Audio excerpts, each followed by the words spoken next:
So why do some agencies have the ability to charge a premium for their services, and it seems like their clients are more than happy and willing to pay what those prices are, and other agencies who do seemingly similar work are charging a fraction of the cost, and they can't seem to find any clients who are willing to pay them anything more? I want to talk about that today, and I think it starts with a mindset shift.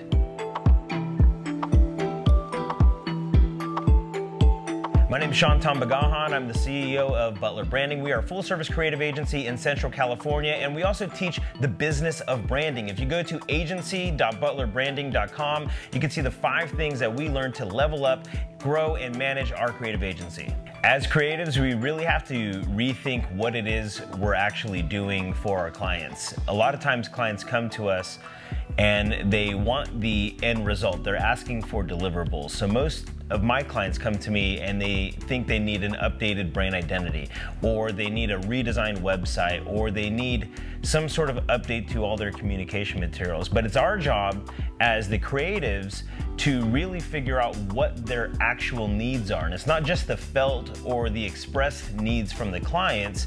We're trained to dig deeper and to know better than that. And so we have to ask a little bit deeper questions. Why do you think you need a new website? Why do you think you need to redesign your brand identity? What is wrong with your current website? What's wrong with your current brand identity? What do you think that updating these things is going to accomplish for you? And after talking to hundreds of organizational leaders, it always, for us at least, it comes down to they need help clarifying and communicating their message.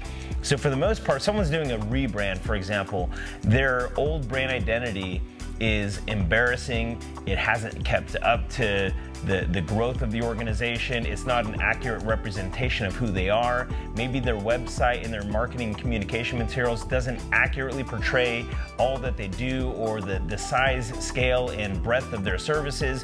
Whatever it is, they have a challenge clarifying and communicating their message. And so even though they might be coming to you asking you for the deliverables, for the end results, it's our job to kind of dig deeper and to identify that real need, which again is clarity and communication. And so when I have sales calls, and I don't call it a sales call, it's an initial consultation, but it's the call in which a sale is made, so I guess it is a sales call.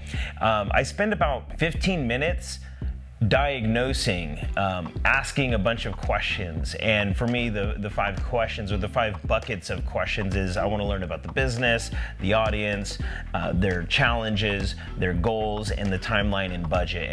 And during that time, it's about 15 minutes of me just asking a bunch of questions, them responding. And then I go to our framework and our process. And so I'm going to demonstrate for you just kind of how I speak to my clients about what it is we're actually doing in order to help clarify and communicate their message. So it has to start with having a framework. And in the design and creative community, there's been this fad of everybody wanting to be a brand strategist, and they think that in order to become a brand strategist, we have to sell strategy or sell discovery. And a lot of creatives don't really know what they're trying to accomplish in discovery, or they think that it's just some necessary first step of the process, but they don't really know what to do with all the insights. And discovery for us is a critical first step. We can't do what clients are hiring us to do unless we do discovery, and that's really what our framework is. And so when I explain it to clients, I say, look, I hear what you're saying, your challenge is, and I'll repeat back to them what I heard their challenge is. At the end of the day, it's to clarify and communicate their message. For us, what we do is we have a framework, and the framework is really 4 parts. So I want to learn about the business, the brand, the audience, and the marketing. So the Butler Branding Framework for Discovery follows 4 parts. And all that means is that I have a series of questions and exercises that I might run through. And I have a list of probably about 20 or so different exercises or lists of questions that I would ask. And it's going to change per client. But all of those questions and exercises fall within one of these 4 buckets or categories of information. And so for the business, I want to learn about who they are, who they serve, what are their products and services, where are they standing in the marketplace, who are their competitors, what is their average ticket sale, how much is their revenue, where are they going, how did they start, what is their organizational hierarchy and structure. I want to just learn as much as I possibly can about their business so that I can have a thorough understanding of who they are, at least from a fundamental perspective. And so once I learn about their business, then I want to see, okay, well, what sets your business or your organization apart from the organization up the road that does similar things as you do? Like, what makes you actually different? What's your unique selling proposition? This is where branding comes in. And so the business is kind of like the structure, the foundation of who they are and what they do. The brand is like putting meat on the bones. It's giving them a voice, a tone, overall message, a design style, an aesthetic. This is how we add personality to the organization. And again, as a creative agency, most businesses are coming to us because they feel like their brand isn't really an accurate portrayal of who they are as an entity, right? And so they want help with this part, but I can't do that unless I understand who it is that this organization is, right? So like, what is the voice and tone? What is the design style that makes sense? So now that I understand the business, the brand, the audience, we used to call this users, but users isn't like a very good word to describe the people that we're talking to. And sometimes it's not just users of like a website, it's the audiences that we're speaking to. And so when I say audience, it's not actually one audience, it's really multiple audiences. Most organizations have more than just one audience that they're talking to. So it's our job to figure out who are the various audiences that an organization is talking to. So for example, for a nonprofit, it might be the client population that they're serving.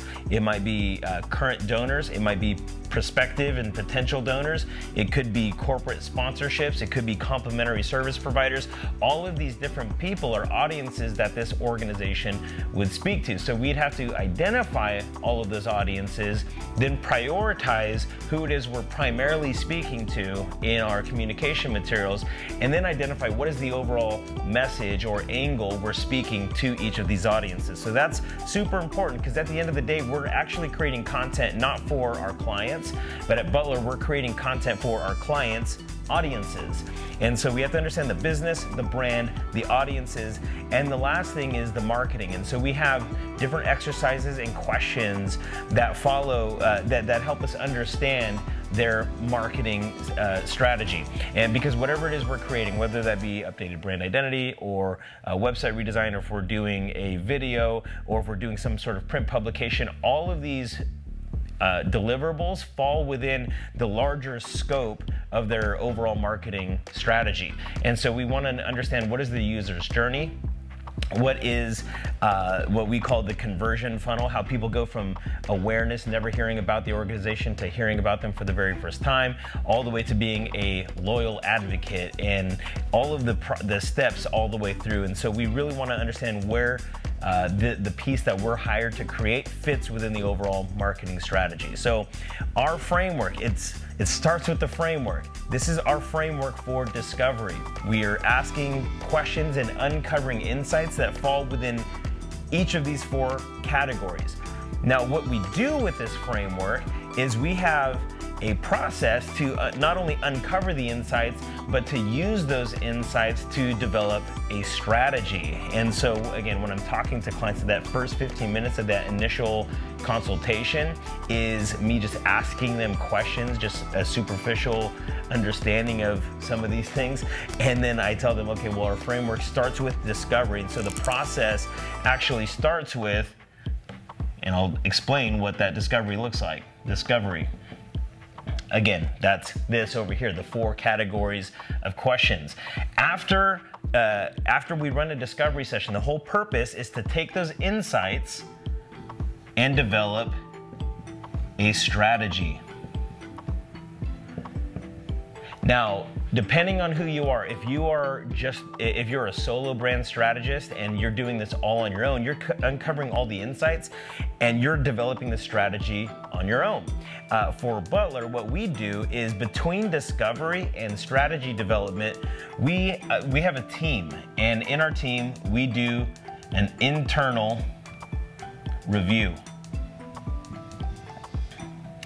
So again, at Butler, we're reliant upon a team of creatives. And so you don't have to do brand strategy the way we do, but for us, comprehensive brand strategy includes 4 things: messaging, design, user experience, and marketing. And again, based off of the client, these things might change, but for the most part, a comprehensive brand strategy includes these 4 parts. So when I do a discovery session, usually it's just me by myself facilitating this session. And then afterwards, I'll have an internal review with my creative team. And so I'll have my content writer, my graphic designer, our web developer, and our marketing strategist all in that meeting. So it's usually about 4 to 5 people in this meeting. And I'll go over all of the insights that were uncovered during discovery, and then my creative team puts together their strategy. So we have an internal review, and then after this internal review, they develop the strategy. And at Butler's process, that's my team handing everything over to me. I look it over. We might go through some rounds of internal revision, and I put together a single deck with all of these aspects of strategy. Again, the clients, they're not initially coming to us for any of this. They're coming to us because they need the thing over here, which is the website, the updated brand identity, or whatever the creative deliverable is. But the reason why they trust us and they pay a premium to us is because I explained to them the process of how we're going to help them clarify and communicate their message.